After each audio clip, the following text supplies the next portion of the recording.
बन्यारे पीड़ित लोकमानंक पई हाथ खोलीदेले सरकार। बालेश्वर भद्रक जाजपुर को मिलिब सर्वाधिक सहायता। बन्या क्षति भरणा पई 110 कोटी मंजूर कले मुख्यमंत्री। काली आसिबो चूड़ांत रिपोर्ट, समस्ते पाइबे क्षतिपूरण। बन्यारे पीड़ित लोकमानंक पई हाथ खोलीदेले बीजेपी सरकार। बन्यारे जेउ लोकमानंकर क्षयक्षति होईची समस्तंकु सरकारी सहायता प्रदान दियाजिबो बोली घोषणा करा जाय।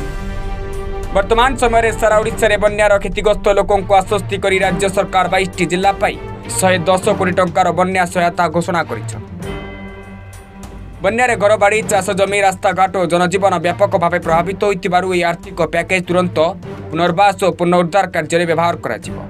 राजस्व विपर्यय परिचालन मंत्री सुरेश पुजारी सूचना दै कहिसंति जे बालेश्वर भद्रक और जाजपुर जिले में सबुठु अधिक क्षयक्षति हुई। को दृष्टि रखी बालेश्वर को 22.3 कोटी टंका, जाजपुर को 20.20 कोटी टंका और भद्रक को 20.12 कोटी टंका सहायता प्रदान करा जिवो।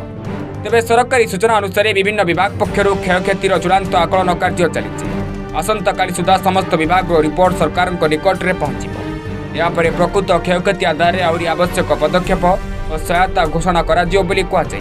राज्य सरकार को इस सहायता पैकेज माध्यम बन्या प्रभावित अंचल तुरंत पुनर्वास, भित्तिभूमि मरामती और साधारण जनजीवन स्वाभाविक करने को गुरुत्व दि जाएगी। Report news 9 Odia.